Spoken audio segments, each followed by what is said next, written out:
어머나 세상, 여러분 제목 보세요. 유명한 이천수 씨인데 그 앞에 붙은 지금 제목이 뭐예요, 이담 아나운서? 사기 혐의로 입건이 됐다라니까 굉장히 충격적인데요. 이천수 씨 뭐 다들 아실 겁니다. 2002 월드컵 당시에 정말 4강 신화의 주역이기도 했고요. 네. 현재는 유튜브 활동을 활발히 하고 있어서 굉장히 인기를 얻고 있는데요. 이천수 씨가 사기 혐의로 피소가 됐다는 겁니다. 이 사기 혐의의 고소장이 접수된 건 지난달이라고 하고요. 네. 이미 고소인 조사도 마친 상태라고 합니다. 네. 근데 고소인이요, 이천수 씨랑 오랜 지인이래요. 또 호영호재할 만큼 친했던 사이라고 하더라고요. 네. 근데 고소장 내용을 보시면 네. 2018년 11월에 고소인에게 이제 생활비 명목으로 돈을 빌려달라고 요청을 했고, 이천수 씨가요. 네. 그 수년 내로 이 돈을 갚겠다라고 얘기를 했다는 거예요. 그 당시에는 수입이 없으니까 생활비를 좀 빌려달라라면서 이제 앞으로 유튜브 채널도 할 거고 축구 교실도 운영할 거니까 2023년 말까지는 다 갚겠다라고 약속했다는 내용이 고소장 안에 담겨 있습니다. 네.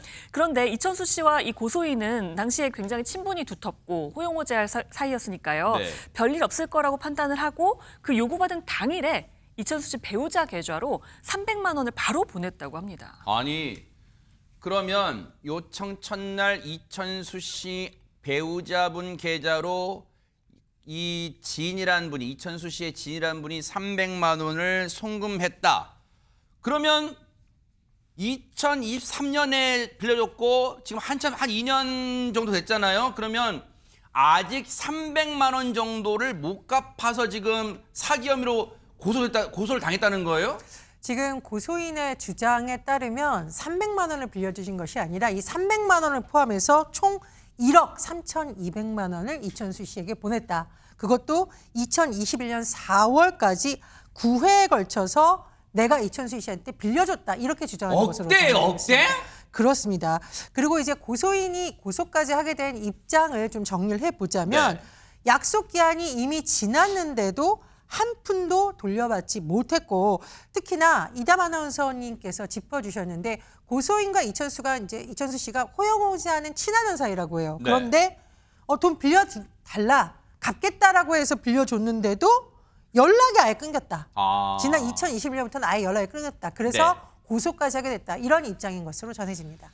2023년까지 갚아주겠다고 했는데 올해가 뭐예요? 2025년 말이잖아요. 지금 거의 한 해 다 가고있잖아요. 그러면 약속 기한을 2년 정도 훌쩍 넘겼단 말이에요. 지금 그리고 피해 액수도 지금 고소인의 주장에 따르면 박주민 변호사님 1억 원이 넘어요. 그러면 혹시 이천수 씨가 자기가 빌린 금액을 지금까지 모르고 있는 거예요? 이거 어찌된 일이에요? 그렇지는 않은 것 같습니다. 이번에 고소장이 접수되고 나서 이 이천수 씨의 말은 상대방에서 돈을 받은 건 맞다라고 인정을 했습니다. 근데 다만 이 금원의 성격에 대해서 양측의 의견이 다른 건데요. 고소인은 빌려준 거다 이렇게 주장을 하고 있지만 이천수 씨 입장에서는 고소인이 그 당시 돈을 많이 벌 때라서 그냥 쓰라고 준 돈이다 이렇게 반박을 하고 있습니다. 그런데 지금 이천수 씨 경제 상황을 보면요. 이 돈을 빌릴 당시에는 생활비 명목, 돈이 없다라는 명목으로 생활비 명목으로 빌린 건데 네. 지금 이천수 씨 같은 경우는 유튜브 채널을 개설을 해서 현재 78만 명의 지금 구독자를 확보한 상태고요. 제주도에서도 축구 교실을 운영을 하고 있어서 네. 이 수입이 많은 상황입니다. 그런데도 한 푼도 변제하고 있지 않다라는 게 고소인의 주장이고요. 네. 이 이천수 씨 입장에서는 뭐 돈은 받은 건 맞지만 사기가 되기 위해서는 기망의 고의가 있어야 되는데 나는 기망의 고의가 없어서 사기죄가 성립하지는 않는다라고 반박을 했습니다. 근데 다만 돈을 갚을 의사는 있다 이렇게 밝혔습니다. 아니 근데 상식적으로 유튜브 구독자가 뭐 70만 명 이상 정도면 모르긴 몰라도 한 달에 주워들은 얘기로는 수천만 원 정도의 수익이 발생하잖아요. 그런데 이거를 지금 갚을 능력이 없다. 근데 갚을 의사는 있다. 본인이 그랬잖아요. 이천수 씨가. 그러면 보세요. 하지근 평론가님. 돈을 빌린 걸 이천수 씨 본인도 인정하고 있고 그리고 돈을 갚을 능력도 있고 돈을 갚을 의사도 있다. 그러면 돈을 지금이라도 갚으면은 이 문제는 끝나는 거 아니에요?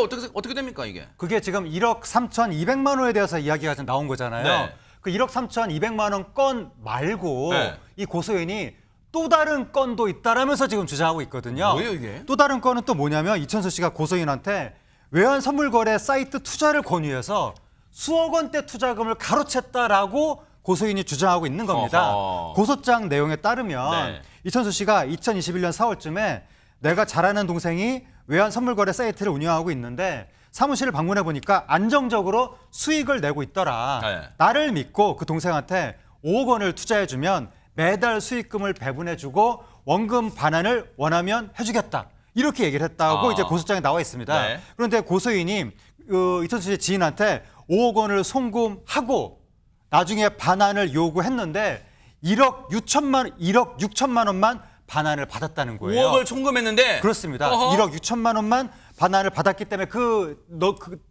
나머지 액수는 돈을 못 받았다라고 하면서 네. 고소인이 이천수 씨하고 그 외환 선물 거래 사이트를 운영한다는 이천수 지인까지 이번에 함께 고소를 했습니다. 아니 그러면 박성배 변호사님 이 사안은 충격적이긴 하지만 비교적 이 수월하게 뭔가 이 수사는 이 간단하게 해결된 문제 아니에요. 왜냐하면 고소장이 접수했으니까 어쨌든 수사기관이 일단은 강제 수사에 나설 거 아니에요. 어떻습니까? 이 사안은 고소장 내용에 따르면 이천수 씨가 수입이 없음을 전제로 생활비를 빌려달라 앞으로 유튜브 채널과 축구 교실 운영에 갚겠다고 고지를 했다는 것입니다. 네. 이천수 씨의 해명에 의아한 부분은 분명히 존재합니다만 아직까지 사기죄가 성립할지는 상당히 의문입니다. 어려운 사정을 사전에 설명하고 빌려갔다가 돈을 갚지 못했다고 해서 곧바로 사기죄가 성립하지 않습니다. 더군다나 고소장 내용에 따르더라도 이천수 씨가 특정한 용도에 쓰겠다고 사전 고지한 정황도 발견되기 어렵습니다. 고소인 측은 추가 주장과 입증을 병행하여야 사기죄가 성립할 것으로 전망됩니다.